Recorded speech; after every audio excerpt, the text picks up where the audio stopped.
Halo Sobat Farming, apa kabarnya nih? Kembali lagi dengan kita di channel YouTube Yuki Water Treatment dalam segmen Yuki Talk bersama kami yang pastinya adalah tim Animal Farming gitu.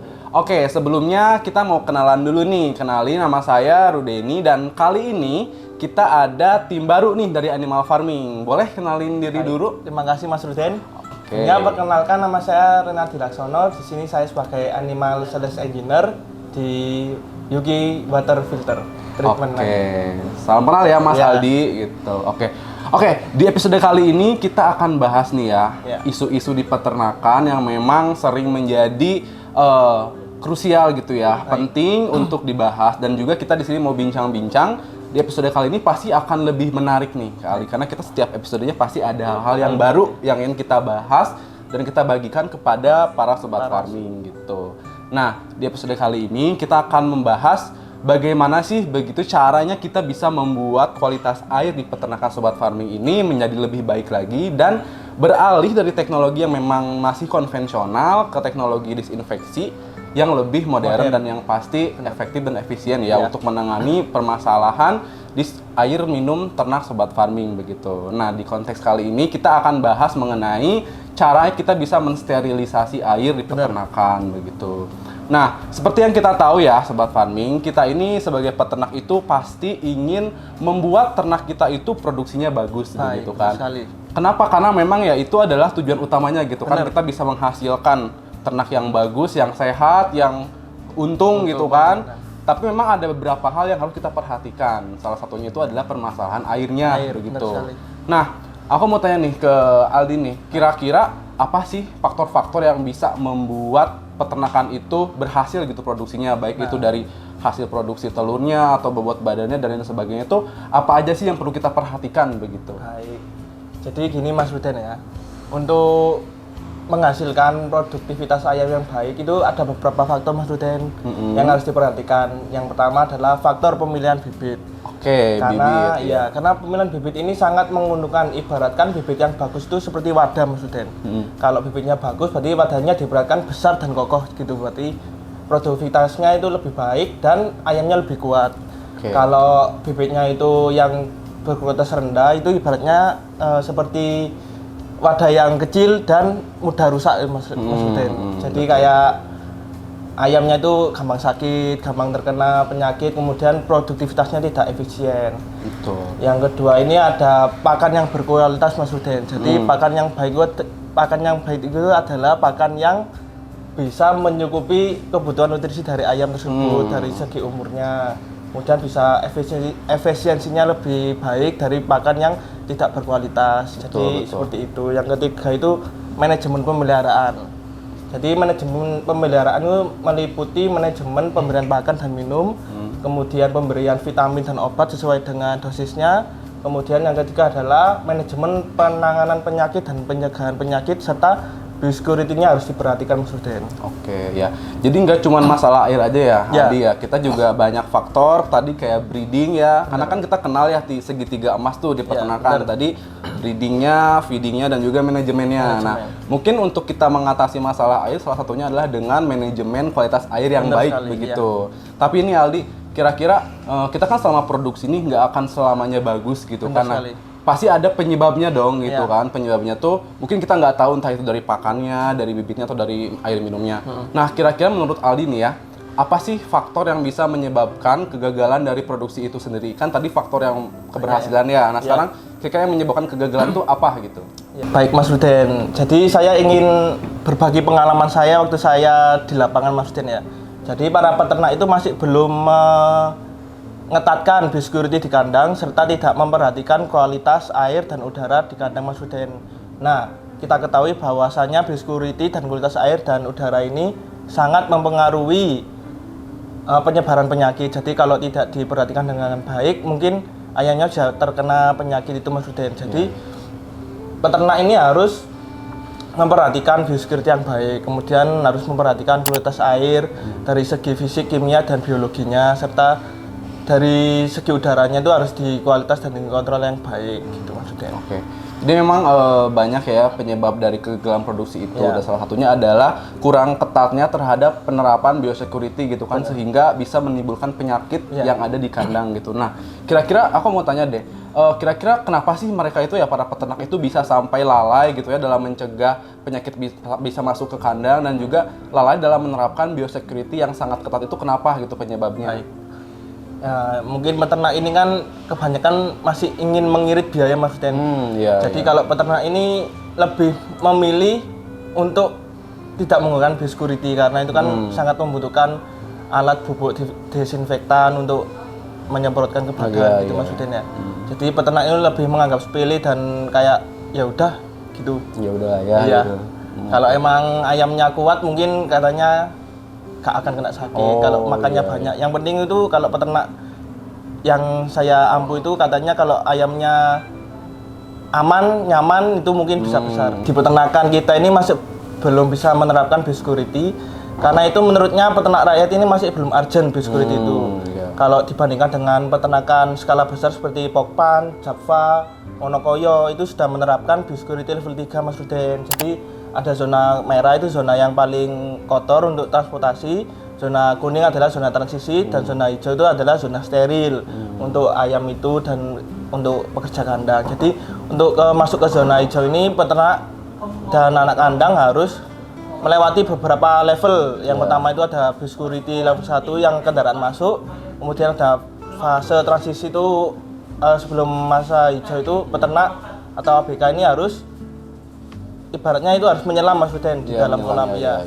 Kolam renang, terus kemudian ganti baju khusus untuk di kandang gitu. Jadi kalau peternak rakyat ini belum bisa menerapkan biosecurity yang baik karena menurutnya itu masih belum urgent dan lebih mementingkan seperti membeli sekam dan membayar air dan listrik gitu Mas Ruden. Iya.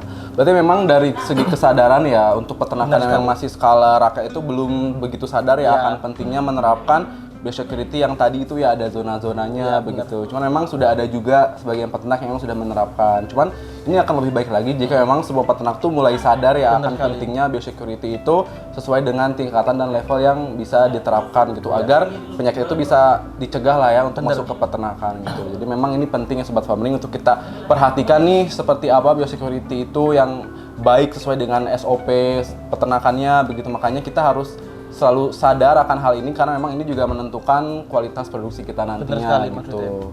Nah, gini ya Mas Aldi, kan berarti biosecurity ini adalah kegiatan untuk mencegah ya masuk penyakit atau agen penyakit dari luar ke dalam kandang gitu. Nah, berarti kalau misalnya itu udah lolos nih penyakitnya masuk ke kandang pasti menyebar dong ya di peternakan. Nah, kira-kira apa sih penyakit yang memang sering ada gitu di peternakan akibat kurang lalainya biosecurity gitu, kurang pahamnya gitu akan penerapan biosecurity. Kira-kira penyakit apa sih yang bisa menyerang dari dalam kandang ya terutama untuk peternaknya begitu? Oke, baik Mas Ruden. Jadi selain biosecurity kita harus menjaga kualitas air dan udara Mas Ruden. Kualitas air ini sangat rentan untuk menjadi media penyebaran penyakit dikarenakan itu kan bisa terjadinya kontaminasi mikroorganisme patogen yang sangat berbahaya apabila terkena ternak itu Mas Ruden. Jadi kita harus memperhatikan kualitas air serta sering menguji lab air tersebut apakah layak untuk dikonsumsi ternak tersebut atau tidak karena kualitas air itu mempengaruhi produksi juga Mas Ruden. Jadi kualitas air dibagi menjadi 3 Mas Ruden. Yang pertama adalah air bersih, kemudian air steril dan air siap minum. Air siap minum adalah air yang steril dan bersih Mas Ruden gitu. Gitu. Oke, jadi memang faktor yang selain yang tadi yang disebutkan itu ternyata memang kualitas air pun sangat menentukan ya Aldi untuk ya kesehatan ternaknya begitu dan juga ya kan air ini sebagai media ya, media penyebaran dari penyakit. Misalnya nih agen penyakit dari luar masuk ke dalam itu kan biasanya melalui air ya masuknya gitu. Terus kan ternaknya minum kan masuk juga ke tubuhnya terus tertular gitu kan. Nah, itu mungkin hal yang harus diperhatikan Sobat Farming. Jadi penyakit-penyakit yang memang bisa muncul itu karena masalah air juga bisa terjadi gitu. Makanya kita nggak hanya memperhatikan breeding, biosecurity juga dan pakan juga, tapi air juga kita harus bisa perhatikan kualitasnya gitu agar memang terbebas dari mikroorganisme begitu. Nah, gini ya Aldi, mungkin kita bisa kasih tahu nih ya ke Sobat Farming gimana sih caranya agar kita bisa mencegah lah ya, maksudnya menangani permasalahan air yang nantinya kalau kita tidak tangani sekarang itu kan nanti menyebabkan penyakit yang bisa menyebar gitu. Nah, kira-kira apa sih yang bisa kita lakukan untuk mencegah penyakit itu muncul dari masalah airnya ini Baik. gitu? Jadi gini Mas Uden, untuk menjaga kualitas air yang baik itu sebelum dikonsumsi untuk ternak itu kita harus melakukan disinfektan air. Ya, Yaitu dengan cara memberikan sinar UV pada air sebelum dikonsumsi oleh ternak. Jadi sinar UV ini sangat berpengaruh dan sangat efisien untuk membunuh mikroorganisme patogen sebesar 99% Mas Ruden tanpa meninggalkan residu berbahaya seperti yang masih digunakan oleh peternak konvensional saat ini yaitu kapori Mas Ruden. Selain itu penggunaannya juga efisien dan tidak memakan waktu Mas Ruden dibandingkan dengan kaporit. Kalau kaporit ini kan setelah pengaplikasian masih belum bisa digunakan dan harus bisa ditunggu 30 menit baru bisa diaplikasikan ke ternak. Lah untuk penambahan vitamin dan obat ini kaporit harus didiamkan sekitar 8 sampai 12 jam baru bisa ditambahkan vitamin dan obat itu sebelum dikasihkan kepada ternak Mas Ruden. Nah, ini ada yang lebih lama lagi Mas Ruden. Kalau mau diberikan vaksinasi lewat air minum itu harus didiamkan selama 1 hari dulu. Oh, lama juga. Iya, 1 hari setelah pengaplikasian baru bisa dipakai ditambahkan vaksin itu Mas Ruden. Jadi menurut saya ini masih belum efisien untuk kaporit digunakan di peternakan konvensional apalagi peternakan yang besar Mas Ruden. Betul. Oke, jadi memang salah satu cara yang dapat kita lakukan tuh untuk mencegah masalah air itu biasanya di peternakan adalah dengan disinfeksi ya, Aldi ya. Nah, biasanya tuh kita masih menggunakan disinfeksi konvensional yaitu kaporit gitu ya. Itu kan kalsium hipoklorit yang memang dari segi bahannya aja bisa menimbulkan residu yang berbahaya. Apalagi memang jika penggunaannya itu lebih dari standar yang seharusnya kan kita biasanya mengatur di 3 sampai 5 ppm ya, itu standar yang memang harus diterapkan gitu. Cuman terkadang juga ada sobat farming yang memang melebihi itu gitu kan, sehingga nanti berpengaruh terhadap ternaknya itu sendiri. Dia nggak mau minum karena airnya itu bau kaporit, menyengat gitu kan, dan juga bisa mengurangi nafsu makan. Benar sekali. Nah, makanya memang sebenarnya plus minus ya dalam penggunaan kaporit ini. Kadang kalau kita menggunakannya kurang juga kan itu nggak akan efektif, nantinya resistensi gitu kan. Nah, kalaupun berlebihan, apalagi berlebihan gitu kan, itu juga bisa menyebabkan ternaknya tidak nafsu minum dan juga nanti nafsu makannya juga berkurang. Jadi memang disinfeksi ini mungkin ada kelemahannya gitu dengan menggunakan bahan kimia gitu. Nah, tapi tadi ya disebutkan juga ya ada salah satu solusi yang memang sebagai alternatif gitu ya, sebagai alternatif disinfeksi yaitu menggunakan sinar UV, terutama sinar UVC. Karena memang sinar UV ini banyak jenisnya Aldi. Dari sinar UVA, UVB, UVC gitu kan. Nah, yang biasanya digunakan untuk disinfeksi itu adalah sinar UVC. Makanya kita ini bisa gitu ya untuk melakukan sterilisasi air sebagai pengganti kaporit gitu, akan lebih bebas dari bahan kimia dan residu juga itu bebas ya, karena itu kan sinar ya gitu yang bisa langsung kerjanya sama ya, menembus dinding sel mikroba gitu kan, merusak DNA-nya dan juga menonaktifkan gitu ya, sehingga airnya itu bisa bersih, bebas dari ancaman-ancaman kesehatan yang ditimbulkan dari mikroorganisme patogen gitu.